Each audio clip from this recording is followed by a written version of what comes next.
Hey guys, sorry that the lighting's a little wackadoodle today. It is very cloudy outside and I cannot control the weather, unfortunately. Anyway, today we're going to be doing my December TBR. Can we believe it's fucking December already? Or about to be? Like, that's just giving me 2025 does not sound real. 2024 still doesn't sound real to me, but here we are. And now it's about to be the last month of the year. So, that's fun. So I've got my trusty TBR prompt jar, and I'm going to be choosing out 10 prompts to choose 10 books.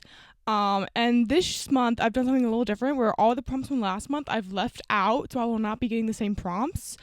Just because I felt like I was getting the same prompts over and over and over. So, let's get started. Our first prompt. Oh, there's two. I'm going to choose one. Oh my god, they're stuck together. Okay. A book title that starts with a vowel. Vowel? I know what a vowel is, I promise.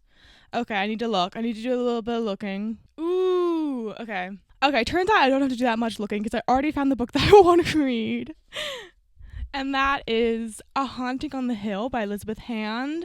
This is a novel that follows like this playwright who's trying to write a play that she thinks is going to be like her magnum opus kind of a thing. And then she finds a beautiful house to write it in, and that house just happens to be Hill House from Shirley Jackson's A Haunting of Hill House.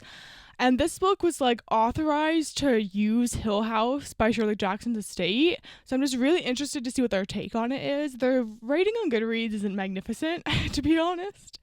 But I still am just really excited to be back in the setting of Hill House and see how another author like deals with it. I just think it'll be really fun and I'm really excited about this book.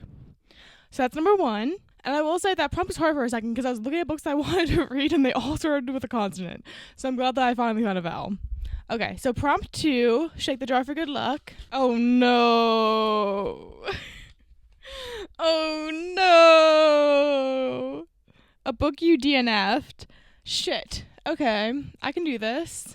What's a book I picked up and didn't finish? Okay, one that counts could be Pachinko. This is like a family saga taking place in Korea. It's a Korean family, but I think they go to Japan? It follows a Korean family though. It's not that I'm not going to read this. Like, I'm sure I'm going to love this at some point. I just wasn't feeling it when I picked it up. But I don't know if I want to read this. It's so big. Another contender is The Familiar by Leigh Bardugo. I picked this book up and then I just stopped reading it because I had to do some vlogs. But I was enjoying it. It was essentially following like this young girl who lives as a maid for this mistress. And the young girl can do like small magic things just to make her life a bit easier. And her mistress finds out. And that's basically as far as I got. So I don't really know what else happens.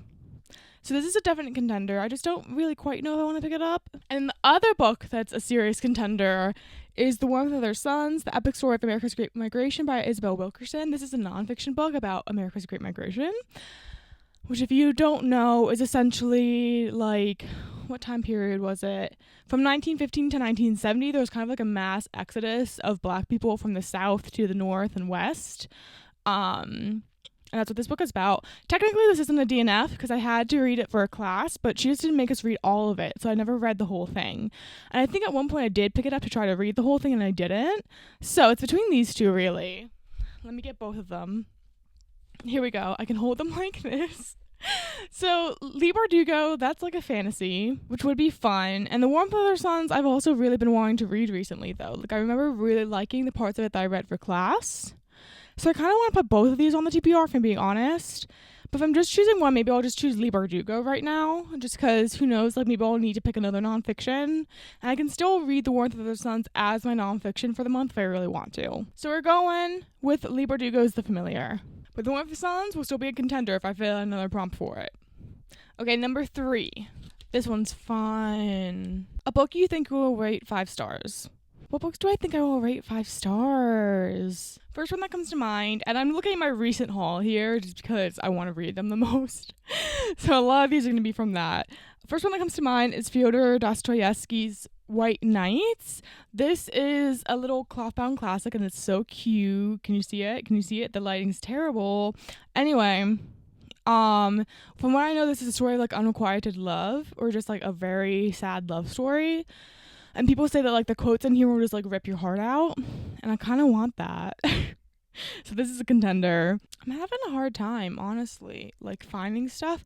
Actually, The Warmth of Other Suns could also fit here because I really think I'm gonna love this. Because what I read of it, she had us read like towards the end, so I couldn't really get a full gist of it. But I was really enjoying it, and it was told in like a story-like manner. So it's between these two for me right now. And The Warmth of Other Suns, I think, is also gonna get the short end of the stick yet again. I think I'm gonna go for Dostoevsky's White Nights, just because I think it'll be nice to have like some really beautiful writing in for the month. Like I think I can count on this for that, given all the quotes that people have like posted online. This is a wild card, to be honest, because I don't read many classics and it might like take me forever to get through, but I think I'm gonna put this one on the TBR. Okay, number 4. Oh my god, they're all stuck together. Oh my god, I can't get one. Okay, going for a different one. Oh no, I don't think you can. A book that is over 400 pages. Let me see if I can finally fit The Warmth of Their Suns in here. How many pages is this? It has to be, like, look how big it is. It has to be over 400 pages. I'm seeing 500s and 600s. So, I think this is the moment that The Warmth of Other Suns gets on the TBR. Finally, I worked it in. That's four books, not 5, 4. Let's do the 5th. I really do need to rewrite these prompts because I wrote them just hastily down with a regular pen, and I need to use like a Sharpie or something so the camera can actually pick them up. Oh, this is a fun one. Well, I'm having such a good time with this TBR. Something's going to go terribly wrong soon. I'm sure of it. A book you're excited for. Look how fun that is. Okay, so I want to go to the books I recently bought. And I think I know the one I'm going to choose. Immediately, my mind goes to The Hacienda by Isabel Cañas. Cañas. I think, I'm so sorry. I need to look up how to say this author's name, and I should have done that before this video, but I'm using my phone and my laptop to record this, so I can't do that right now. Otherwise, I would. Anyway, this book follows a young woman, and it's like right after Mexican War for Independence, or right after the overthrow of the Mexican government. So essentially, the overthrow of the Mexican government leaves her father penniless. And so she marries this wealthy man who has a hacienda, and she thinks that she can just live a peaceful life with him, even though she doesn't truly love him.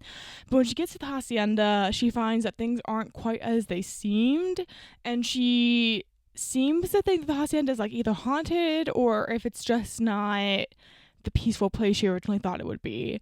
It sounds kind of like a haunted house story, which is what's appealing me. You can see that just based off of my first choice too, The Haunting of Hill House book. I don't know what it is about this, but ever since I read the synopsis, I've really been wanting to read it, so I really wanted to get this on the TBR, so here I am. I'm putting it on the TBR. That's 5 books. Let's get to a 6. Oh, one flew out, so I think I'm going to choose that one. It was calling to me, you see. Okay. A historical fiction book. So, what am I going to choose for this? Okay, I could choose Pachinko's on my bed, so I could choose Pachinko. But it's not really calling to me, like I said before. This is the second time that my audio has randomly stopped recording for this video, so just know that I'm suffering behind the scenes. But the book that I think I'm going to go for the historical fiction pick is Hazardous Spirits by Mbarra Salam. This book follows a couple that's into the spiritualist movement in 1920s Edinburgh, Scotland. So I've picked this up multiple times, and I've put it down multiple times. But I think this might finally be the time that I choose it. This might be its time to shine. And while the sound was not recording, I picked another one. Where is it? Oh, here it is. So let me show you again. But you were only seeing it this one time. A book with a one-word title. And while the sound wasn't recording, I picked a book for this. And that is God Killer by Hannah Kanner. This book follows a world where, like, there's been this big war and they've killed all the gods, and now there's a king that pays people to kill the gods. I don't know, it just sounds interesting. It's a high fantasy. I don't really have much fantasy on my TBR right now, so I thought it was a good fit. Okay, number 8. Please, to my sound, please don't cut out again. Number 8. Everything's gonna be totally fine. A book that has won an award. I know instantly the one I'm going to for this, because I'm pretty sure this has won an award. Yes, Demon Copperhead. I forgot the name for a second.